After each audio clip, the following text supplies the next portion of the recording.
आत्मीय भाइयों और बहनों, आपको नैतिकता की नीति, स्वास्थ्य की उत्तम डगर पुस्तक आध्यात्मिक चिकित्सा एक समग्र उपचार पद्धति, लेखक डॉक्टर प्रणव पांड्या, पृष्ठ 27 से पढ़कर सुनाते हैं। आइए सुनते हैं। मित्रों, नैतिकता की नीति पर चलते हुए स्वास्थ्य के अनूठे वरदान पाए जा सकते हैं।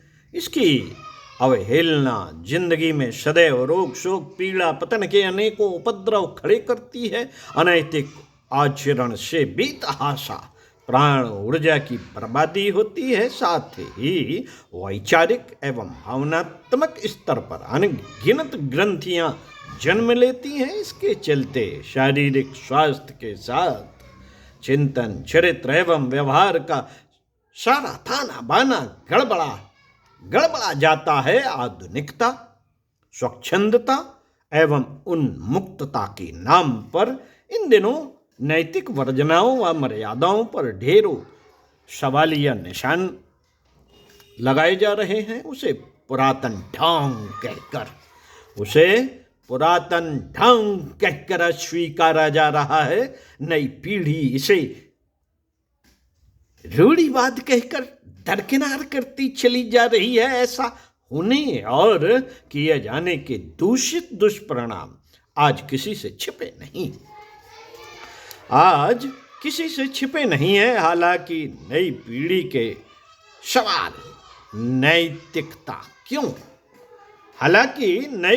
के सवाल नैतिकता क्यों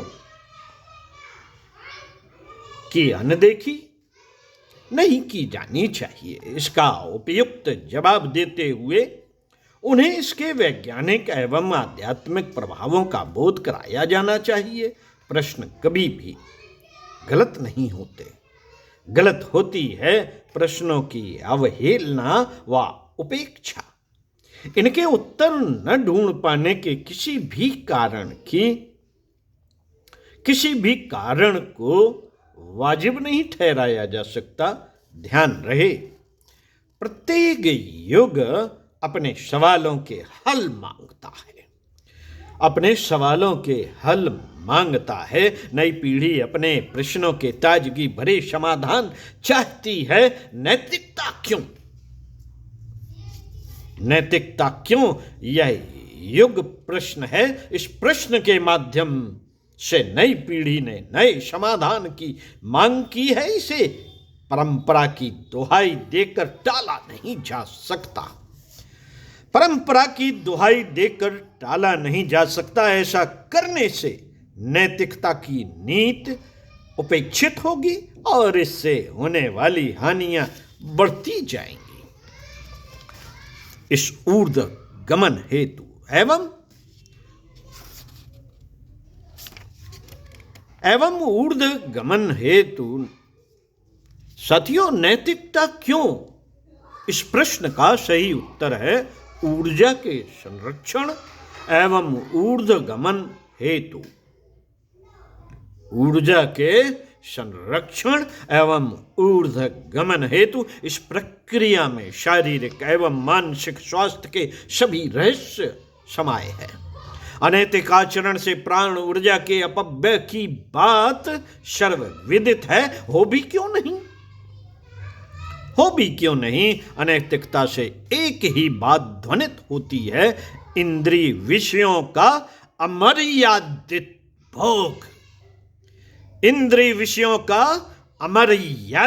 भोग, स्वार्थ लिप्सा, अहंता एवं तृष्णा की अबाधित तुष्टि। फिर इसके लिए कुछ भी क्यों ना करना पड़े। प्राण की संपदा जब तक है तब तक यह सारा खेल चलता रहता है, लेकिन इसके चुकते ही जीवन ज्योति बुझने के आसार नजर आने लगते हैं। इतना ही नहीं, ऐसा करने से जो वर्जनाएं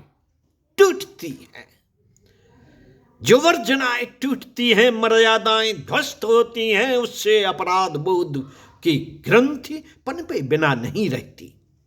वैचारिक एवं भावनात्मक तल पर पनपी हुई ग्रंथियों से अंतश्चेतना में अनगिनत दरारें पड़ जाती हैं, समूचा व्यक्तित्व विशृंखलित विखंडित होने लगता है। दूसरों को इसका पता तब चलता है जब बाहरी व्यवहार असमान हो जाता है। यह सब होता है अनैतिक आचरण की वजह।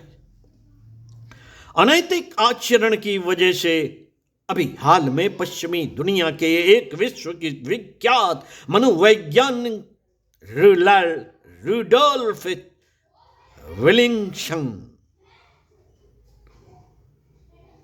विल्किंसन ने इस संबंध में एक शोध प्रयोग किया।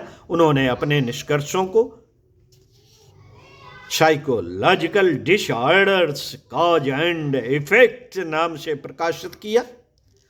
इस निष्कर्ष में उन्होंने इस सच्चाई को स्वीकारा है कि नैतिकता की नीति पर आस्था रखने वाले लोग प्रायः मनोरोग के शिकार नहीं होते। इसके विपरीत अनैतिक जीवन यापन करने वाले को प्रायः अनेक तरह के मनोरोगों का शिकार होते देखा गया है। समाज मनोवैज्ञानिक एरिक फ्रॉम ने अपने ग्रंथ मैन फॉर हिमसेल्फ में भी यही सच्चाई बयान की है। उनका कहना है कि अनैतिकता मनोरोगों का बीज है। विचारों एवं भावनाओं में इसके अंकुरित होते ही मानसिक संकटों की फसल उगे बिना नहीं रहती। योगीवर भर्तृहरि ने वैराग्य शतक में इसकी चर्चा में कहा, भोगे रोग भयम, यानी कि भोगों में रोग का भय है। इसे यूं भी कह सकते हैं कि भोग होंगे तो रोग पनपेंगे ही। नैतिक वर्जनाओं की अवहेलना करने वाला निरंकुश भोगवादी रोगों की चपेट में आए बिना नहीं रहता। इनकी चिकित्सा नैतिकता की नीति के सिवा और कुछ भी नहीं। कभी कभी तो ये रोग इतने विचित्र होते हैं कि इन्हें महावैद्य भी समझने में विफल रहते हैं। घटना महाभिषक आर्य जीवक के जीवन की है। मित्रों, घटना महाभिषक आर्य जीवक के जीवन की है। आर्य जीवक तक्षशिला के स्नातक थे। आयुर्विज्ञान में उन्होंने विशेषज्ञता हासिल की थी। गरीब भिक्षुक से लेकर धनपति, श्रेष्ठी एवं नरपति सम्राट सभी उनसे स्वास्थ्य का आशीष पाते थे। मरणासन्न रोगी को अपनी चमत्कारी औषधियों से निरोग कर देने में समर्थ थे आर्य जीवक। इनकी औषधियां एवं चिकित्सा के बारे में अनेक कथाएं किंवदंतियां प्रचलित थीं। युवराज अभय कुमार एवं सम्राट बिंबिसार भी उनकी प्रशंसा करते नहीं थकते थे। ऐसे समर्थ चिकित्सक जीवक अपने रोगों को लेकर चिंतित थे।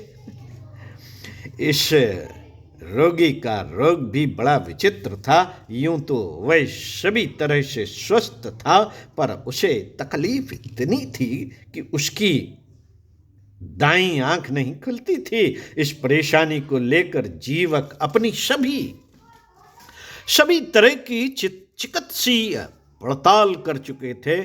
कहीं कोई कमी नजर नहीं आ रही थी। शरीर के सभी अंगों के साथ आंख के सभी अवयव सामान्य थे। आर्य जीवक को समझ नहीं आ रहा था क्या करे।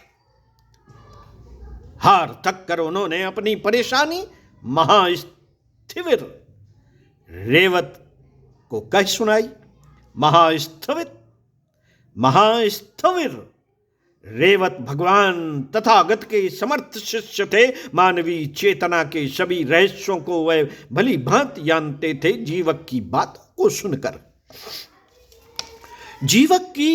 को सुनकर पहले तो उन्होंने एक पल को अपने नेत्र बंद किए, फिर हल्के से हंस दिए। जीवक उनके मुख से कुछ सुनने के लिए बेचैन थे। उनकी बेचैनी को भांपते हुए महाभिक्षु रेवत ने कहा, महाभिषक जीवक, तुम्हारे रोग की सामर्थ्य शारीरिक नहीं मानसिक है।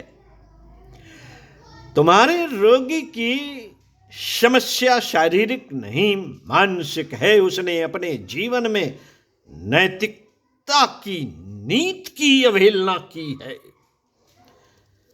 उसने अपने जीवन में नैतिकता की नीति की अवहेलना की है।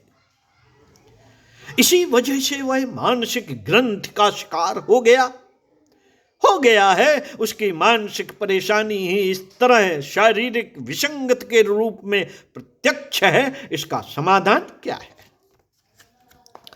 इसका समाधान क्या है आर्य इसका समाधान क्या है? जीवक बोले, इसे लेकर तुम भगवान बुद्ध के पास जाओ। प्रभु के प्रेम की उष्मा से उसे अपनी मनोग्रंथ से मुक्ति मिलेगी और यह ठीक हो जाएगा। जीवक उसे लेकर भगवान के पास गए। भगवान के पास पहुंचते ही उस रोगी युवक ने अपने मन की व्यथा प्रभु को कही सुनाई। अपने अनैतिक कार्यों को प्रभु के सामने प्रकट करते हुए उसने क्षमा की प्रार्थना की। भक्त वत्सल भगवान ने उसे क्षमादान करते हुए कहा, वत्स, नैतिक मर्यादाएं हमेशा पालन करनी चाहिए। आयु, वर्ग, योग्यता, देश एवं काल के क्रम में प्रत्येक युग में नैतिकता की नीति बनाई जाती है। इसका आस्था पूर्वक पालन करना चाहिए। नैतिकता की नीति का पालन करने वाला आत्म गौरव से भरा रहता है, जबकि इसकी अवहेलना करने वालों को आत्मग्लानि घेर लेती है। आत्मग्लानि घेर लेती है। प्रभु के वचनों ने उस युवक को अपार शांति दी। उसे अनायास ही अपनी मनोग्रंथ से छुटकारा मिल गया। जीवक को तब भारी अचरज हुआ। तब उन्होंने अपनी दाईं आंख को सामान्यता खुलते हुए देखा। अचरज में पड़े जीवक को संबोधित करते हुए भगवान तथागत ने कहा, आश्चर्य न करो वत्स जीवक, नैतिकता की नीति स्वास्थ्य की उत्तम दवा है। नैतिकता की नीति स्वास्थ्य की उत्तम दवा है, उत्तम डगर है। इस पर चलने वाला कभी अस्वस्थ नहीं होता।